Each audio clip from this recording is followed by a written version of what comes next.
같습니다. 오늘은 추수감사절입니다. 추수감사절에 나눌 말씀의 제목이 헛되고 헛되니 모든 것이 헛되도다라는 제목입니다. 추수감사절은 구약 성경에 있는 초막절에서 그 유래가 시작됩니다. 수장절이라고도 하는데요. 모든 것을 다 추수하고 거둔 후에 하나님의 은혜에 감사한다고 해서 거두어 저장한다라는 뜻의 수장절이라고도 부릅니다. 그리고 장막절이라고도 부르는데요. 추수감사절은 이 초막절이죠. 이 초막절은 언제 드리느냐 하면 유대 사회에서 모든 것이 익어서 풍요로워지는 가을에 지킵니다. 그래서 하나님께 드릴 것들이 많은 계절에 그때 이 장막절, 추수절을 그리고 이 초막절을 드립니다. 실제로 유대력에서 지키는 초막절은 우리나라 추석하고도 시기가 비슷한데요. 우리도 이 초막절을 제대로 지키려면, 이 추수감사절을 제대로 지키려면 아마 추석쯤이 좋을 거라는 생각이 듭니다. 그때가 비슷하기도 하고 또 모든 벼가 다 거두어진 한 10월 중순, 이때가 추수감사절을 지키기에는 가장 좋은 계절이다라고 할 수 있습니다. 한국 교회는 이 추수감사절 지키는 시간을 미국의 땡스기빙 데이하고 맞춰가지고 11월 셋째 주에 드리는데 이게 큰 의미가 없습니다. 왜 11월 셋째 주에 드리는지 의미가 없기 때문에 11월 셋째 주 되면 겨울 아닙니까? 막 눈 오고 막 겨울인데 그때 추수감사절 드리는 게 너무 웃겨서 저는 12월 첫째 주에 그냥 드립니다. 그리고 더 할 수 있다면 10월 중순에 드려도 되는데 날짜가 애매해서 11월 첫 주에 드리는데 지금도 참 계절이 좋지 않습니까? 그러니까 이 추수감사절은 많은 것이 풍요로운 시간에 드린다라고 우리가 아시면 될 것 같습니다. 이스라엘 백성들이 이 풍요로운 계절에 왜 이 절기 이름을 초막절이라고 했느냐 하면요. 이들은 이 절기가 되면 집 마당에 초막을 짓습니다. 그러니까 초막이라는 것은 그냥 나무나 풀로 이렇게 얼기설기 짓는 집을 말하는 것이죠. 그런 초막을 짓고 또는 텐트를 치고 장막을 치고 거기서 하나님 말씀을 읽고 그곳에서 식사를 하고 잠도 잡니다. 그들이 그렇게 하는 이유는 지금 이렇게 풍요로운 계절에 우리가 기억해야 할 것이 있는데 그것은 하나님께서 우리를 광야길로 인도하실 때 그때를 잊지 말자라는 의미에서 초막을 치는 겁니다. 그들이 애굽에서 나와서 광야를 거닐 때 그들은 천막을 들고 다녔습니다. 텐트를 들고 다녔죠. 그래서 하나님이 여기서 머물라 그러면 여기서 천막을 치고 하루 머물라 하면 하루만 머물고 1년을 머물라 하면 1년 동안 천막 생활을 해야 했던 것입니다. 그래서 이들이 이 풍요로운 기간에 이 계절에 하나님께서 우리를 광야에서 인도하셨던 그때를 잊지 말자. 우리의 풍요로움 때문에 그때 하나님이 우리 가난한 시절에 어려운 시절에 우리를 인도하셨던 그 손길을 잊지 말자. 그래서 일부러 풍요로움에도 불구하고 천막을 치고 그렇게 불편한 생활을 하는 것입니다. 유대인들이 지키는 절기가 대표적인 게 이제 신약 시대까지 오면 5절기가 있는데요. 유월절, 그리고 맥추절, 초막절, 그리고 부림절, 수전절 이렇게 5가지가 있습니다. 에스더 시대 때부터 생긴 게 부림절이고요. 그리고 마카비 혁명 이후에 일어난 것이 수전절이니까요. 그래서 이 5개가 앞에 나오는 세 절기와 더불어서 5대 절기가 되었는데 각 절기 때마다 절기가 되면 외우는 성경, 읽는 성경이 다 다릅니다. 6월절 되면 아가를 읽거나 맥추절이 되면 룻기를 읽거나 또 부림절이 되면 에스더를 읽고 그리고 또 수전절이 되면 예레미야 애가를 읽고 이렇게 합니다. 그런데 이 초막절, 추수감사절이 되면 무엇을 읽느냐 하면은 전도서 말씀을 읽어요. 그래서 오늘 제가 전도서 말씀을 준비를 한 것입니다. 그래서 그들이 왜 초막을 짓고 왜 전도서 말씀을 읽을까? 우리가 이 전도서 말씀을 보면 알 수가 있습니다. 초막에 들어가서 광야 생활을 하면서 그렇게 하나님이 함께 하셨던 날들을 회상할 뿐만 아니라 이 전도서 말씀을 읽다 보면 이 전도서 첫 부분에 이런 말씀이 나오죠. 헛되고 헛되며 헛되고 헛되니 모든 것이 헛되도다라는 말씀이 나옵니다. 이 세상의 허무함을 노래하는 왕의 노래를 함께 부름으로써 이 땅의 삶이 허무한 인생이다라는 걸 다시 한번 되뇌이게 하는 겁니다. 초막을 짓고 이 땅의 삶이 허무함을 노래하는 이유가 무엇일까요? 그것은 하나님 없는 삶이 얼마나 헛된 것인지를 기억하고 하나님의 인도와 하나님을 경외함을 다시 한번 마음에 새기고 그것을 자녀들과 함께 심어주자라는 의미가 이 추수감사절 그리고 초막절에 있는 것입니다. 아이들이 초막 안에 들어가서 묻겠죠. 엄마 아빠 왜 우리가 이 집 놔두고 여기 자? 그리고 왜 불편하게 여기서 식사를 해? 왜 이 말씀을 읽어? 라고 하면 그때 아이들에게 부모님이 우리 조상님들이 하나님의 인도하심을 받아 광야에서 이렇게 초막을 짓고 살았단다. 하나님의 인도하심이 없었다면 우리는 여기까지 오지 못했단다. 그리고 오늘 이 왕의 노래를 보니 세상의 부귀영화는 헛된 것이니 하나님 앞에서 가치 있는 삶을 살아야 한단다. 이렇게 가르쳐 주는 것입니다. 그게 절기의 의미인 것이죠. 근데 중요한 것은 우리가 그 의미를 모르면 우리 자녀들에게 심어주지 못하는 것이죠. 우리가 먼저 이 절기의 의미를 기억하고 이 절기에 무엇을 해야 하는지를 알고 자녀들에게 이 절기의 의미를 물려주어야 할 것입니다. 우리는 오늘 이 전도서 말씀을 읽으면서 무엇을 기억해야 할까요? 왜 전도서 말씀을 읽으라고 할까요? 거기에는 우리가 잘 아는 대로 이 말씀을 읽는 자들이 혹여 세상의 풍요로움에 빠져 하나님의 은혜를 잊어버리지 않게 하기 위하여서 하나님께서 이 말씀을 읽도록 하신 것입니다.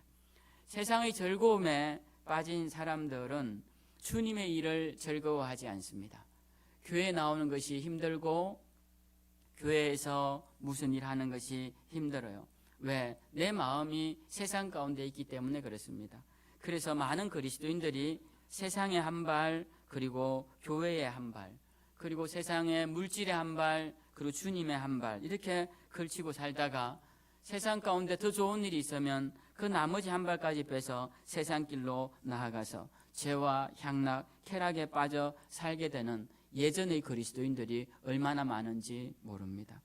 그래서 이 전도서는 세상이 주는 즐거움이 얼마나 헛된 것이고 얼마나 잠깐이며 그것이 바람을 잡는 것과 같은 것인지를 우리에게 누차 강조하고 있습니다.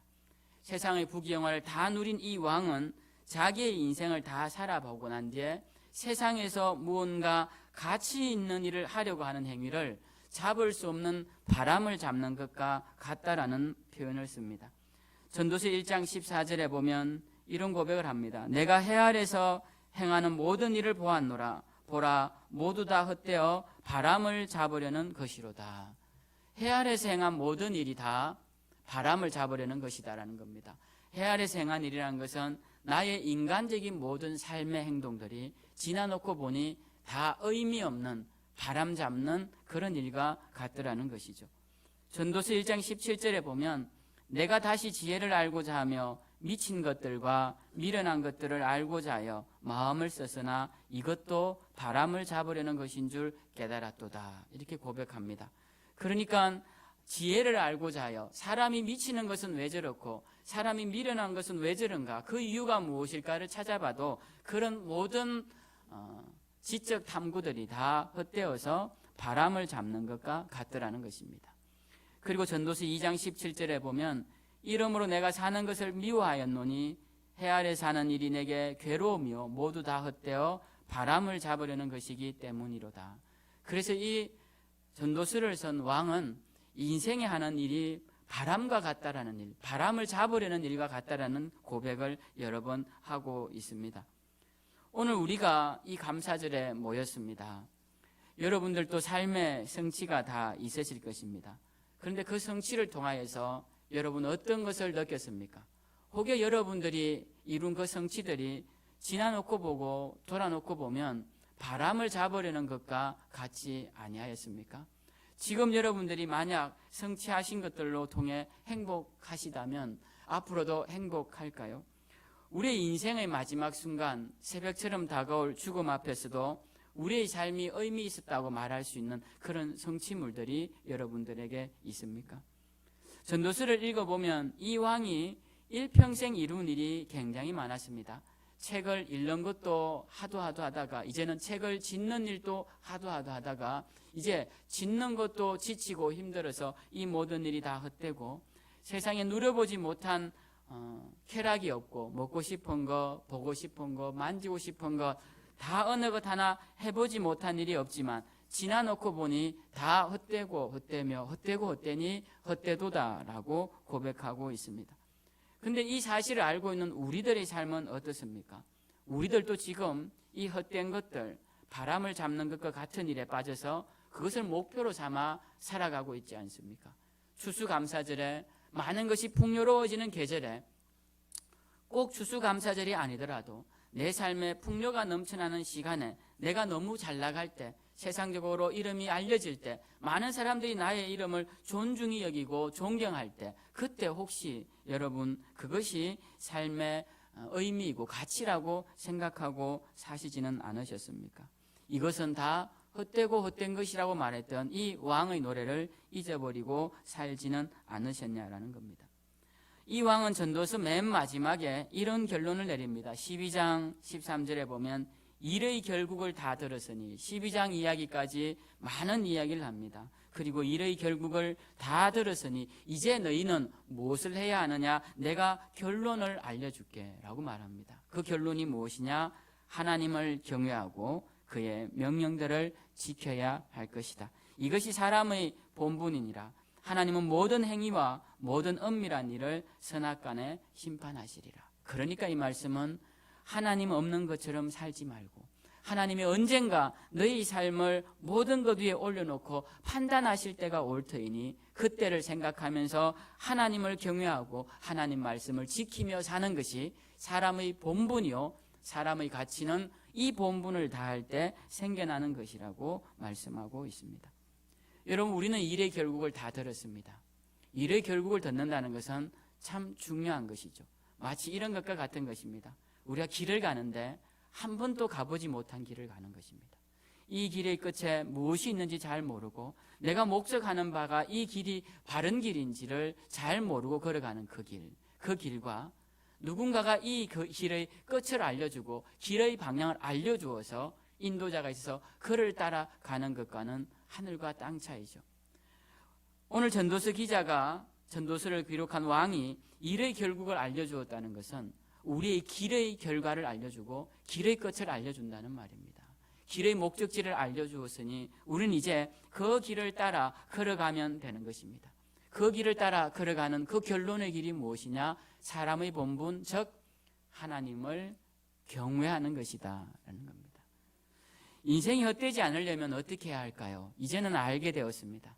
왕이 그렇게 헛되고 헛되며 헛되고 헛되니 모든 것이 헛되다라는 이 헛됨의 길에서 벗어나 가치 있는 길로 나아가는 유일한 방법이 무엇이냐? 오늘 이 기자는 이렇게 말해요.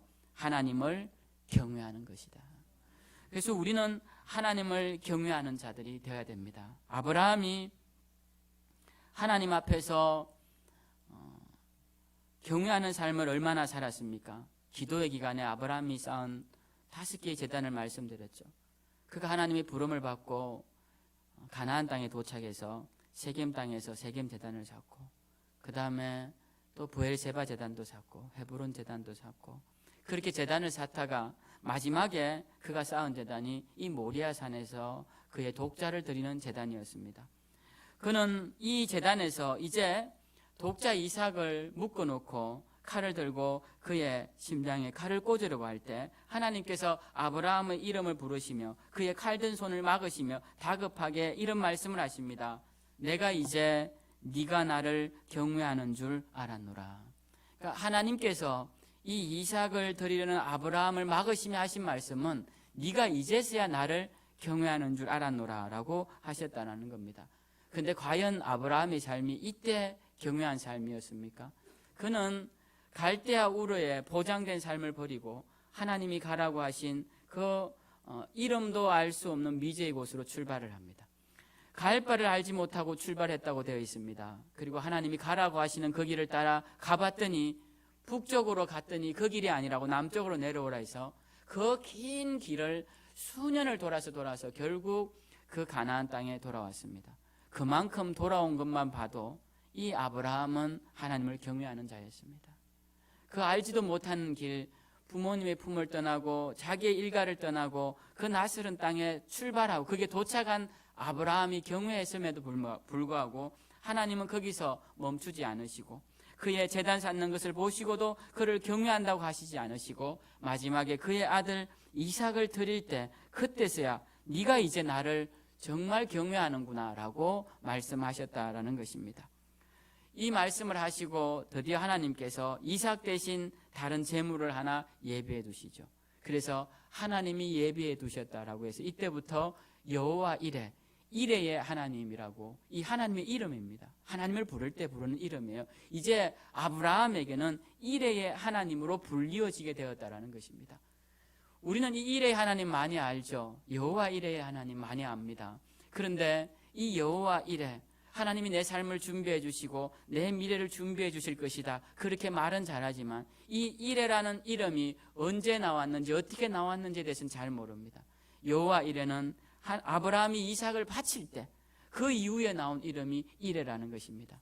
그 경외함이 하나님 앞에 상대되어질 때 하나님이 우리에게 주신 이름이, 내 이름이 이레의 하나님이라고 주신 이름이라는 겁니다.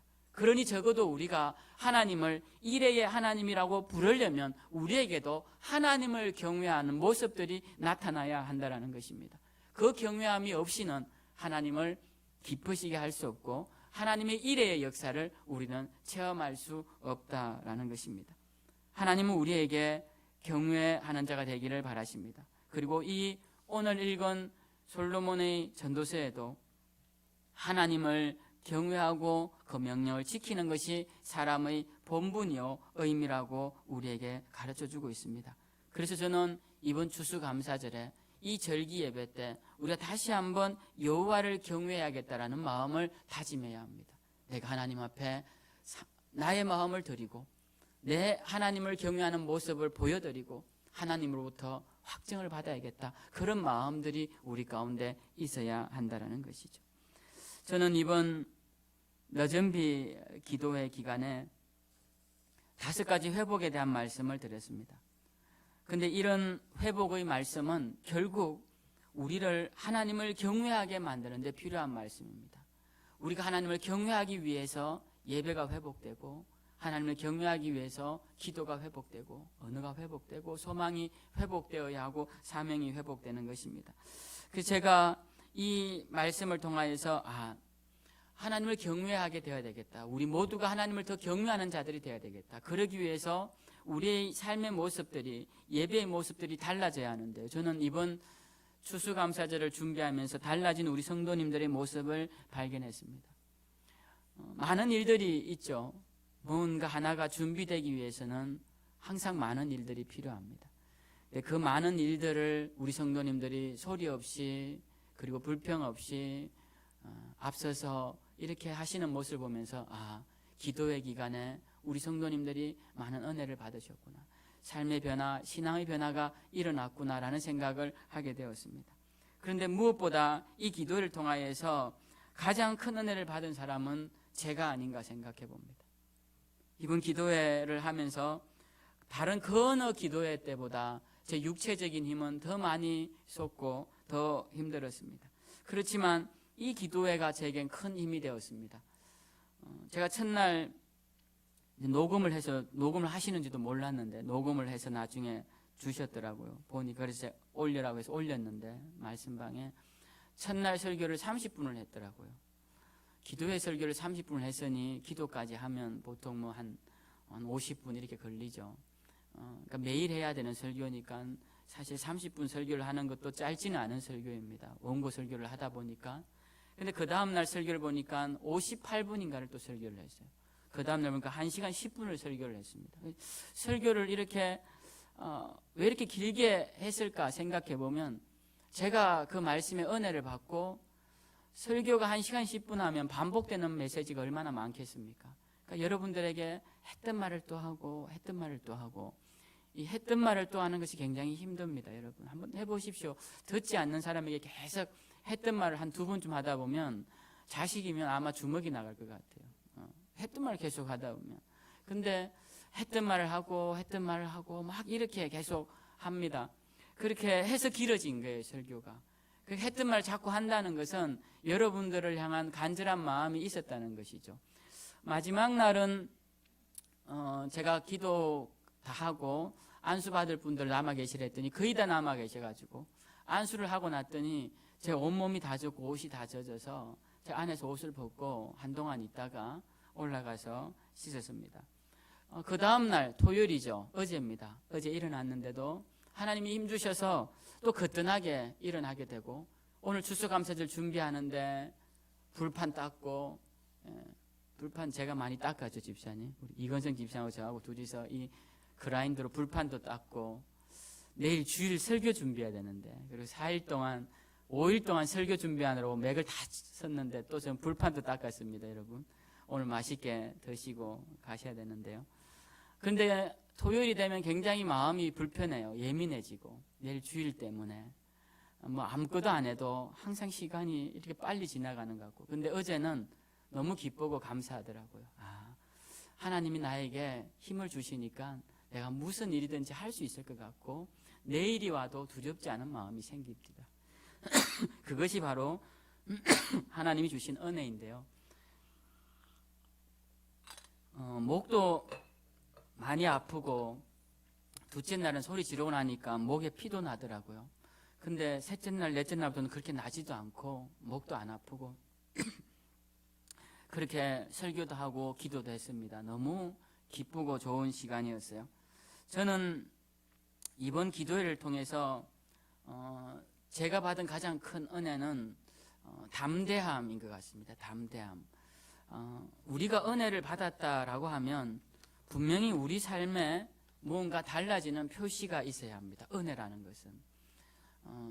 젊은 친구들이 은혜를 제일 많이 받을 때 보면 찬양할 때 제일 은혜를 많이 받아요. 뭐 신학교 가도 찬양할 때는 막 두 손 들고 곧 천국 갈 것처럼 찬양하다가 말씀 시간 되면 막 졸고 나가기도 하고 그리고 그 다음 행실을 보면 또 올바로 살지 못하고 그렇게 사는 경우를 종종 보게 됩니다. 제가 학교 다닐 때도 그랬고요. 여러분 은혜라는 것은 그 순간 마음이 좋아서 막 울컥해서 눈물만 잔뜩 흘리다가 가서 또 싸우고 또 욕하고 또 이기적으로 사는 이건 은혜 받은 자의 모습이 아닙니다. 은혜는 반드시 내 삶에 증거가 나타나게 돼 있어요. 내가 오늘 이번 기도회 때 은혜를 받았다. 나는 그 무엇이 달라졌는가를 보아야 하는 겁니다.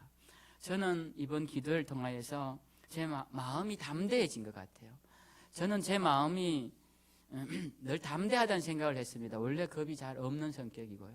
뭐 하나 겁나서 못한 일은 없을 정도로 마음이 담대하다고 생각을 했는데 이번에 기도회를 통하여서 제가 느낀 것은 하나님이 사람의 담대함이 아니라 하나님의 담대함을 주시는구나. 제가 그걸 깨달았습니다. 그걸 깨닫고 보니까 토요일이 걱정이 되지 않는 거예요. 주일날 강단이 걱정이 되지 않습니다. 왜? 내가 아무리 미사오구를 쓰고 기성정결에 맞추고 서론본론 결론에 맞추어서 한번 들을 때 마치 한 편의 논문을 읽은 것처럼 멋지게 딱 떨어지는 설교를 해도 그것이 사람이 변화되지 않는다는 것을 제가 다시 한번 깨달았기 때문에 그렇습니다. 제가 했던 말 또 반복하고 어눌하게 주저리 해도 하나님이 역사하시면 그 심령이 변하더라는 것을 제가 이번 기도를 통해서 깨달았어요. 그러니까 담대함으로 쓰는 겁니다. 담대함으로 강단에 서서 주의 말씀을 나누는 겁니다. 말씀 시간이 30분이면 어떻습니까? 1시간이면 어떻습니까? 주어진 대로 하는 것이 하나님의 은혜임을 깨닫고 하나님 주신 마음을 깨달으니까 두려움이 없어지는 거예요.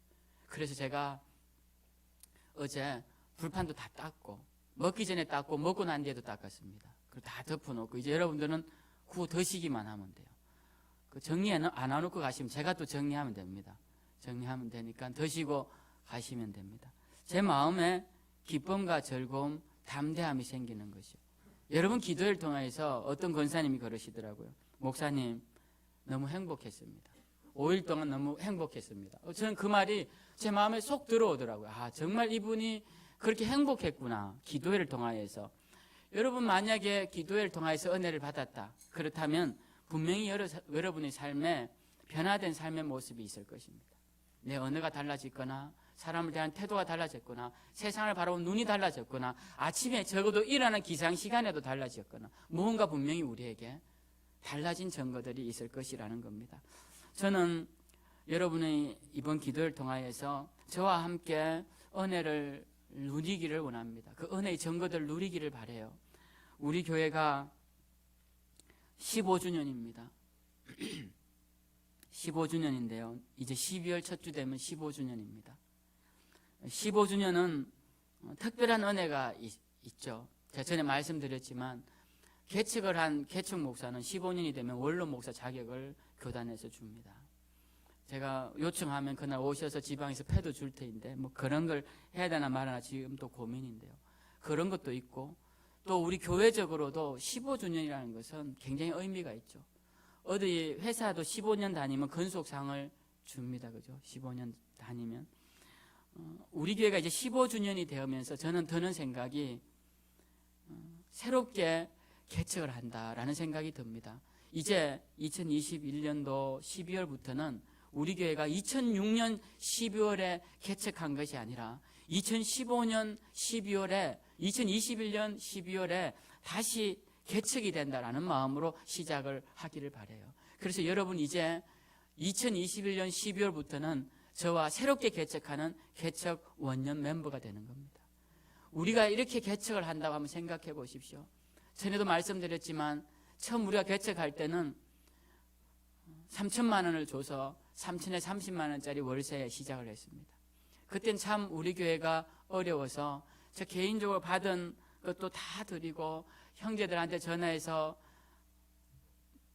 중고차 1,000만 원짜리 교회 스타렉스가 있어야 되니까 그것도 헌금 받고 아버지께 전화해서 간판 200만 원 그것도 헌금 받고 의자도 우리 집사님 한 분이 의자도 400만 원 들여서 또 60개 마치고 인테리어 한다고 또 400만 원 들여서 그 칸 맞고 그 옆에 조그맣게 제 사무실 겸 아이들 예배 겸 해서 진짜 4명 누우면 못 누울 조그만 공간에다가 전기 판넬 필름 깔고 거기서 목양실 겸 주일학교 예배 드리며 그렇게 시작을 했지 않습니까? 그때 우리가 1년이 지나고 땅을 살 때 땅 살 돈이 없어서 은행에 대출을 잔뜩 땡겨다가 저 앞땅을 샀던 그 기억이 우리의 첫 출발이었습니다. 근데 지금은 어떻습니까? 이제 개척할 때는 우리의 개척 멤버진도 화려합니다.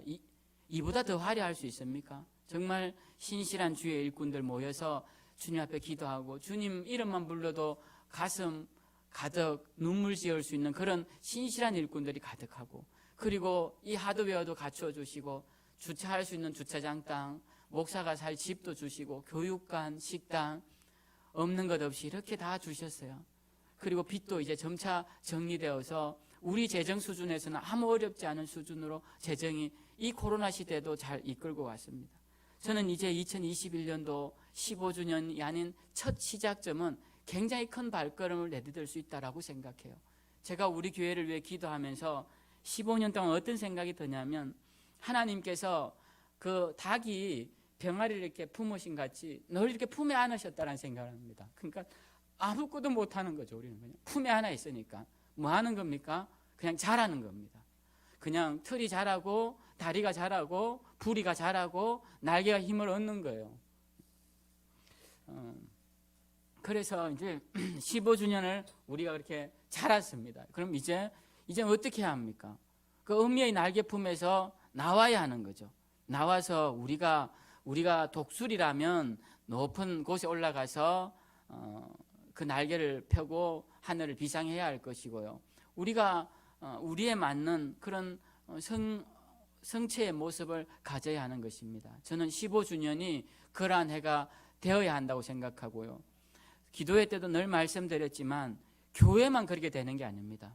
교회가 그렇게 되면 나도 그렇게 된다는 생각을 해야 돼요. 그래서 교회와 내가 일체감을 이루어야 합니다. 그래야 교회 일이 내 일이 돼요. 많은 그리스도인들이 교회 일과 나의 일을 분리시킵니다. 그렇게 하면 교회가 잘 못 될 때야 좋죠. 교회는 어려운데 나는 괜찮으니까. 그러나 교회가 잘 될 때는 소외됩니다. 교회만 잘 되네. 그러면 안 됩니다. 교회가 어려울 때 나도 어렵고, 그죠? 교회가 힘들 때 나도 힘들고, 교회가 잘 되면 나도 잘 되고. 그 대표적인 사람이 누굽니까? 교회를 이끌고 가는 목사들 아닙니까? 교회 힘들면 목사들이 힘들죠. 제가 한번 이 이야기는 하지 말아야겠습니다. 제가 개척하고 어려웠던 이야기 하면 눈물 날 것 같아서 못하겠어요. 그러니까 우리가 어려운 시간들은 교회가 어려우면 나도 어려워야 된다 이런 마음이 있어야 합니다. 교회는 어려운데 나는 잘 살고, 제가 여러분 도전 받으라고 한 말씀 해볼게요. 상처는 받지 마시고 도전만 받으시기 바랍니다. 교회가 상가에 있어요. 교회가 상가에 있어서 교회들이 아무도 이 동네에 상가에 있는 교회가 없던 시절에 우리 교회만 상가에 있습니다.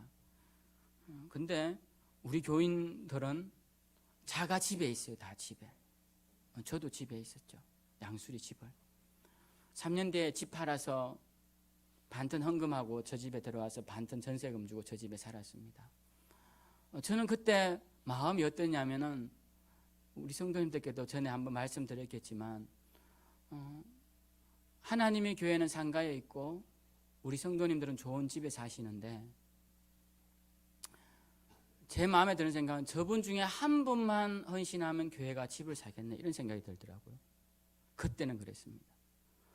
우리 성도님 중에 한 분만 정말 제대로 헌신하면 우리 교회가 땅도 사고 성전을 짓겠네 이런 생각이 들었어요. 헌신만 하면, 저처럼 헌신했다면. 그게 제 솔직한 마음이에요. 근데 하나님께서 시간이 지나고 이렇게 보니까 그 인간적인 생각이더라고요. 하나님께서 부어주시니까 사람이 헌신해서는 하지 못할 만큼의 일을 이루시더라는 겁니다. 그래서 제가 이거 다 하나님께 맡기면 되는 일인데, 그때는 제가 젊고 좀 속상했었는데 지금은 그렇지 않습니다. 지금 우리 교회가 새롭게 시작한다. 얼마나 대단합니까? 만약 처음 개척을 하는 성도가, 교회 목사가 이렇게 개척을 한다면은 아마 최고의 환경에서 개척을 하는 것이야 저는 생각해요. 최고의 환경이다. 그래서 우리가 2021년도에는 개척한다. 그럼 개척한다라는 심정으로 우리가 개척한다라는 마음으로 2021년도 12월 첫 주를 맞이했으면 좋겠어요. 이게 제가 기도회를 통하여서 다시 한번 주님께로부터 받은 마음입니다. 오늘 어차피 식사 준비했으니까 좀 늦어도 상관없을 겁니다. 오늘 제가 좀 더 드리고 말씀을 더 나누고 싶은데요. 우리가 주님의 마음을 품고 주님 앞에 담대함을 얻어서 주님의 일을 한 사람, 그러면 모세가 생각이 나죠. 모세가 이스라엘 백성들 이끌고 그 한 몇백만 명 됩니다. 이스라엘 백성들이. 정확한 수는 모르지만 그들을 데리고 애굽에서 나와서 강요로 가는데 홍해가 앞을 가로막고 있는 거예요. 뒤에서는 애굽 군대가 쫓아오는데요. 그보다 더한 고통은 그 뒤에 있는 수백만의 애굽 이스라엘 사람들이 모세를 향해 돌을 던지며 욕을 하는 겁니다. 네가 우리를 육지에 묻지 않고 물에 빠져 죽이려고 여기 데려왔느냐. 그렇게 막 비난을 합니다. 자, 홍해가 있고 그 홍해 가장 가까이에 서 있는 사람이 누굴까 생각해 봤어요. 저는 모세가 아닐까 생각해 봤습니다. 모세가 그 앞에 서서 어떤 마음을 품었을까? 어떤 마음을 품었을까? 여러분, 믿음이 왜 어려운 줄 아십니까? 왜 우리 이렇게 초신자들이 믿음을 갖기 어려운 줄 아십니까? 믿음은 항상 미래의 일 앞에 필요하기 때문에 그렇습니다. 우리는 홍해가 갈라졌으니 걱정할 일이 없습니다. 다 알고 있으니까. 그런데 홍해가 갈라지기 전 한 번도 바다가 갈라졌다는 이야기를 들어본 적이 없는 그 사람들은 그 홍해 앞에 섰을 때 이 난간을 어떻게 해체해야 될까를 몰라 하고 있었습니다. 그때 그 맨 앞에 서 있던 모세가 홍해를 바라보면서 무슨 생각을 했을까요? 이 바다가 갈라질까? 이 강이 갈라질까? 그때 필요한 것이 믿음이었습니다. 그래서 모세는 믿음의 사람이었죠. 모세가 하나님께 기도하고 그 바다를 향해서 지팡이를 내밉니다. 여러분, 우리가 이 지팡이를 내미는 모세의 일을 보면서 너무나 쉽게 생각합니다. 모세가 지팡이를 이렇게 딱 내밀면 강이 싹 갈라졌을 거라 생각하는데 그렇지 않아요. 믿음의 역사는, 대부분의 믿음의 역사는 그렇게 잘 안 일어납니다. 제 목회 경험을 통해서도 말씀을 드려볼게요. 믿음의 역사는요, 모세가 지팡이를 향해 바다를 탁 지팡이를 내밀었어요. 그때 무엇이 일어나냐면은 작은 바람이 불기 시작합니다. 모세의 볼을 때리는 작은 바람이 느껴지는 거예요. 그리고 모세가 그 작은 바람을 통해 이제 하나님이 역사하시겠구나. 그 다음 점점 바람이 세집니다. 그러다가 점점 바람이 세지면서 큰 바람이 일어나서 밤새 물을 가르고 있습니다. 밤새 물을 갈라서 그 다음에 보니까 물이 갈라져요. 길이 나 있더라는 겁니다. 여러분, 믿음이란 어떤 것이냐면요, 아무것도 이루어지지 않은 이 미래, 정말 아무도 한 번도 나는 들어본 적이 없어. 그런 일 가운데서 나는 하나님 주시는 응답으로 할 수 있다고 믿음을 가지는 것, 그 미래적인 일에 믿음을 가지는, 그때 필요한 것이 믿음인데요, 그 다음 단계는 뭐냐 하면 그 믿음의 지팡이를 내밀고 그 다음에 내볼에 부는 작은 바람을 느껴야 합니다. 내볼에 부는 작은 바람을 느끼고 그 다음 불어닥칠 폭풍우를 기대하는 사람이 믿음의 사람이에요. 어떤 사람들은 내볼에 부른 작은 바람을 그냥 우연히 지나간 바람이겠거니 생각하고 넘어가 버리더라는 겁니다. 엘리야 이야기 한번 해보죠. 엘리야가 다 잘 아시니까 하나님 앞에서 약속을 받습니다. 비를 내려주겠다고. 근데 그 비가 3년 반 동안 안 온 비였는데 하나님 비를 주시겠다고 해요. 그러면 엘리야는 이제 하나님이 주시겠다고 하니까 걱정 안 해도 되는데 그가 뭘 하냐면 기도를 합니다. 갈멜산 기슭에서 기도를 하죠. 기도를 어떻게 하냐면은 얼굴이 무릎에 들어갈 정도로 기도를 합니다. 얼굴이 무릎에 들어갈 정도 기도를 하다가 종에게, 야, 산 꼭대기 올라가서 한번 봐라. 바다에 뭐가 일어나는지, 하늘에 뭔 일이 일어나는지. 그랬더니 내려와서는 아무것도 안 일어나네요. 그렇게 6번을 합니다. 7번째 기도를 하고 또 말을 하죠. 가서 가봐라. 그러니까 내려오더니 그럽니다. 손바닥만한 구름이 있습니다. 그때 엘리야가 했던 말이 있습니다. 됐다. 이제 큰 비가 내릴 것이다.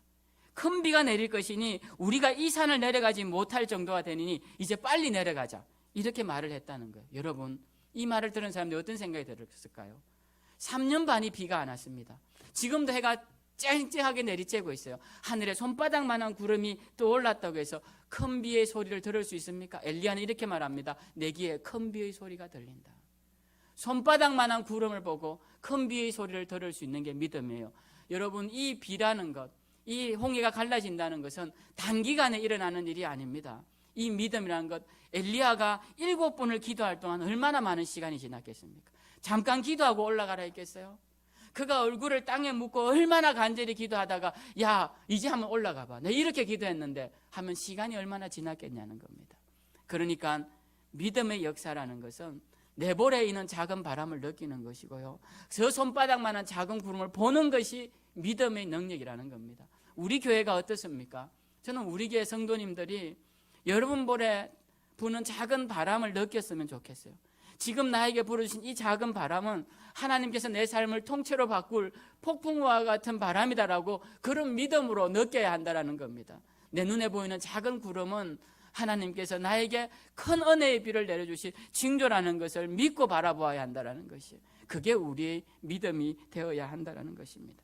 저는 이번 기도회를 통하여서 하나님의 바람을 느꼈습니다. 저는 이번 기도회를 통하여서 손바닥만한 작은 구름을 보았습니다. 예배 전에도 우리 한 권사님하고 저 마당에서 말씀을 나누면서 저는 제가 받은 그 마음의 기쁨을 우리 권사님이 하시는 것을 들었습니다. 그냥 제 이야기처럼 제가 하는 이야기를 그대로 한 이야기를 그대로 하시는 것 같아요. 들으면서 너무 감사했습니다. 아, 우리가 다 이 마음이구나. 다 이 마음으로 하나님의 교회를 살리고 하나님의 예배를 살리고 사명을 살리면 하나님이 우리 가정을 그냥 내버려 두시겠느냐라는 겁니다. 주님이 이 힘을 주셨습니다. 그래서 저는 육신이 피곤할지라도 영은 기쁘고 마음의 확신이 차올랐습니다. 그래서 제가 이 기도회를 통하여서 다짐한 게 있었어요. 뭘 다짐하냐면, 이제 다음 주부터는 전도훈련 모임을 해야 되겠다. 밥 먹는 것이 금지되면 굶고서라도 하면 되고 전도훈련을 해야 됐다. 왜? 전도 기도를 하지 않으니까, 전도를 위한 기도를 하지 않으니까 우리의 영이 힘을 잃고 있습니다. 그래서 그걸 해야겠다라는 다짐을 해요. 그리고 또 하나는 제가 2022년도 신년 기도회를 또 하려고 합니다. 저는 기도회 하는 게 굉장히 힘들어요. 부담스럽고. 그런데 내년도 1월 첫 주에 1월 4일부터인가요? 우리 일주일간 또 신년 기도회를 준비하려고 합니다. 이번 기도회에서 주셨던 하나님의 은혜를 내년에 시작하면서 그렇게 하려고 해요. 저는 지금까지 목회를 여러분들의 편의를 너무 많이 봐드리면서 목회를 한 것 같아요. 신년이니까 바빠서, 명절이니까 바빠서, 또 삶에 어려우니까 너무 편의를 많이 받으린 것 같아요. 연세가 많이 드셨으니까, 또 젊어서 바쁘니까 너무 많이 편의를 받으린 것 같아요. 이게 올바른 신앙 목회가 아니라는 생각을 제가 했습니다. 설교도 제가 예배 시간 가끔씩 끝나면 저도 놀랄 때가 있는데요. 다 끝나면 12시 정각이에요. 어떻게 시간을 그렇게 잘 맞추는지 몰라요. 제가 여러분들이 시간 딱 맞춰서 끝나서 여러분의 스케줄에 조금의 어긋남도 없게 해드리고 싶어서 시간 딱딱 끝내서 맞춰드리고 너무 여러분의 편의를 많이 봐드린 것 같아요. 이게 목회가 아니고, 이런 목회는 올바른 목회가 아니구나. 어떤 집사님이 기도회 끝나고 가시면서 그러더니 저보고, 목사님 잘하셨다고, 이제 성도들 눈치 보지 말고 하시라고. 제가 그 말을 들으면서 깜짝 놀랐어요. 내가 그동안 눈치를 많이 봤구나. 내가 성도들 눈치를 많이 봤구나. 그러지 말아야겠구나. 그래서 이제 제가 이 세 가지를 다짐했습니다. 다시 전도훈련 시작하고, 그리고 신년 기도회 이를 첫 주에 할 것이고, 그리고 새롭게 이제 2021년 12월부터는 개척 원년이다 라는 마음으로 이제 시작하려고 합니다. 여러분, 이 추수감사절, 오늘이 추수감사절이기도 하지만 기도회가 끝난 이 시점에 우리 받은 은혜를 잊어버리시면 안 됩니다. 제가 잊어버리시고 또 나태해지실까 봐 이 당부의 말씀을 드리는데, 아무쪼록 기도만이 살 길입니다. 기도하시고 하나님 앞에 예배하는 일에 온전히 서시고 언어를 바쁘시고 사명을 회복하셔서 주님께 큰 영광 돌리시는 우리 생명샘 교회와 모든 지체들이 되시길 주님의 이름으로 축원.